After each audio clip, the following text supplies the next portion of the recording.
Hello everyone. Next, I'll be sharing about the business model canvas. Since this canvas is quite large and hard to display, it takes up the whole screen. When I get to this part behind me, I'll move over here to explain the business model canvas. Here's how it works. When you have a lot of ideas, you might just jump right into it. But it's best to have a clear plan first. That way, things will likely go smoother.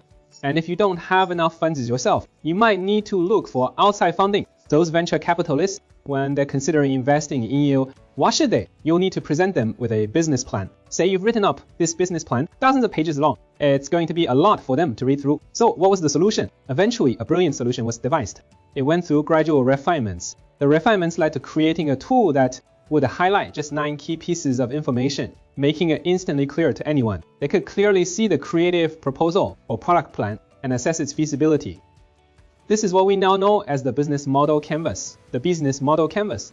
It consists of several key components. First, let's talk about customer segments. We need to identify our target customers. When developing a product, we must determine who we're selling it to, specifically which target customer group. These are the people who will pay for our product. So when we sell to them, why should they buy from us?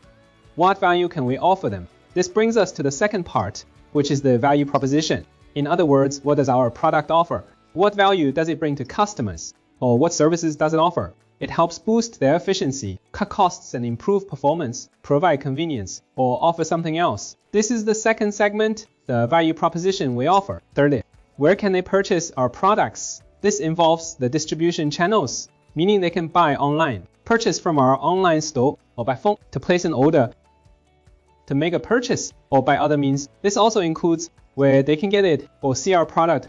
Fourth, after buying this product, we will establish what kind of relationship do we have with our customers? I mean, between us and them, what kind of relationship is that? How do we attract these customers to buy our products, keep them coming back and buy our products again? And beyond that, how do we get them to promote our products? Through word-of-mouth marketing. What are some ways to engage these customers? And by using these methods, what are we really achieving? We're focusing on revenue, you see. So regarding revenue, the fifth aspect is revenue streams. When we undertake such a project or develop such a product, what are its revenue streams? What are the various revenue streams? Sales, platform fees, ad revenue, and so on. Now that we've covered revenue, let's move on to expenses. To make this happen, it's hard to say that we can do it all alone. So what's the solution? We'll need some key partners. This is where key partners come in. To get this off the ground, we need to get it out there. Take e-commerce, for example. You'll need delivery services. They'll be your partners. These partners are who you'll typically pay or share profits with them. You can ensure your service or product reaches the customer in full. Now, let's talk about key resources. To create a product like this or to offer a service like this, we need to have certain key resources. We have the personnel, also technology, financial resources, knowledge. These key resources all require investment. And as we carry out this process, what are some of the key activities we need to focus on? We often hear the term KPI. Right, the key in KPI is crucial. In other words, when we do this, there will be many metrics, but we need to identify certain key activities to select and work on those specific tasks. Those are our main priorities. All of this requires investment. So when we add all this up, we also need to consider the cost structure. When we undertake this project, it looks very cool. It looks promising, but at what cost? So the cost structure, for example, your R&D costs, your management costs, your advertising costs, your logistics costs, your direct production costs, raw material costs, facility rental costs, and so on.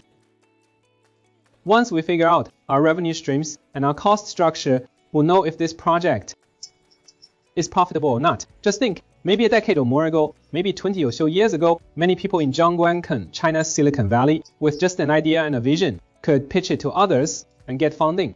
Any project related to the internet would attract investors because the internet was seen as a goldmine. But in reality, many of these internet projects ultimately fail. Why is that? It might seem really cool, but they didn't consider what the revenue streams really are. The business model wasn't clear.